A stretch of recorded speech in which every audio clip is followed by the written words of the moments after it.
বিজেপির তৃতীয় তালিকা প্রকাশ। এই তালিকাতেও ব্রাত্য বাংলা গেরুয়া শিবিরে বাড়ছে হতাশা। তৃতীয় দফার প্রার্থী তালিকা প্রকাশ করল বিজেপি। এই দফার প্রার্থী তালিকাতেই বাংলার কোনো প্রার্থীর নাম নেই, যার জেরে ব্যাপক হতাশা বাংলার বিজেপি কর্মী সমর্থকদের মধ্যে। কেন এখনও বাকি আসনে প্রার্থী তালিকা দিচ্ছে না বিজেপি সরকার, উঠছে প্রশ্ন। এই দফায় মোট 9 জন প্রার্থীর নাম ঘোষণা করেছে বিজেপি। দক্ষিণ ভারতের 9 আসনে প্রার্থী তালিকা ঘোষণা করা হয়েছে। জল্পনা ছিলই, সেই মতো বৃহস্পতিবার তৃতীয় প্রার্থী তালিকা প্রকাশ করল বিজেপি। এদিন 9 কেন্দ্রের প্রার্থী তালিকা প্রকাশ করেছে ভারতীয় জনতা পার্টি। তবে সেই তালিকায় নাম নেই বাংলার কোনো প্রার্থীর। ফলে ফের একবার বাংলার বিজেপি নেতাকর্মী সমর্থকদের একটা বড় অংশ হতাশ বলেই মনে করছে রাজনৈতিক মহলের একাংশ। এই তালিকায় মোট 9টি কেন্দ্রে প্রার্থী ঘোষণা করেছে বিজেপি। তবে সেটি সবকটি আসনই দক্ষিণ ভারতের। প্রথম দফায় প্রার্থী তালিকা বাংলার 20 আসনে প্রার্থী ঘোষণা করেছিল বিজেপি।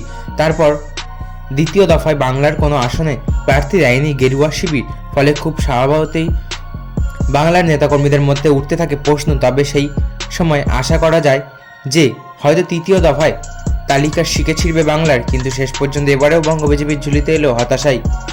এই দফাতেও নতুন কোনো প্রার্থী পেল না বঙ্গ বিজেপি। কয়েকদিন আগে এই প্রার্থী নিয়ে বিজেপিকে খোঁচা দেয় তৃণমূল।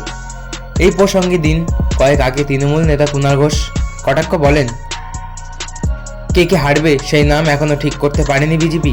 ওদের ভোটে লড়া মানে তো হারা, লোক পাচ্ছে না। আর আমাদের তো 42টা কেন্দ্রে ঝড় উঠে গিয়েছে, এরপর দেওয়াল কোথায় পাবে? কুণাল আরও বলেন, মানুষ জানে তৃণমূল কংগ্রেস উন্নয়ন করে, আর তৃণমূল জানে মানুষ পাশে আছে, তাই 42 টার্গেট নিয়ে নেমে পড়েছে। যদিও সেই সময় বিজেপি নেতা শ্রমিক ভট্টাচার্য বলেন, মানুষকে ঠিক সময় প্রার্থী তালিকা জানিয়ে দেওয়ার দায়িত্ব বিজেপির, সেটা আমরা জানিয়ে দেব। বিজেপির ওপর মানুষের আগ্রহ এতটাই বেশি যে প্রার্থী তালিকা নিয়ে বেশি আলোচনা হচ্ছে। এদিন তৃতীয় তালিকাতেও বাংলার কোনো প্রার্থীর নাম না থাকায় শ্রমিক ভট্টাচার্যকে প্রশ্ন করা হলে তিনি বলেন, বিজেপির প্রচার নিয়ে অন্য অনেকেই চিন্তিত হয়ে পড়েন। আমাদের রণকৌশল তো কোনো রাজনৈতিক দলের প্রশ্নতে ঠিক হবে না, বা কোনো স্টুডিওর ফ্লোরে ঠিক হবে না। আমরা ঠিক সময় প্রার্থী ঘোষণা করব। আমরা সংগঠনভাবে প্রস্তুত। যদিও বিজেপি ঠিক সময়ে ঘোষণা করবে বললেও রাজনৈতিক মহলের একাংশ মনে করছেন এর ফলে হয়তো প্রচারের ময়দানে কিছুটা হলেও পিছিয়ে পড়তে পারে বিজেপি। এখন দেখার শেষ পর্যন্ত কোন রণকৌশল নিয়ে এগোয় গেরুয়া শিবির।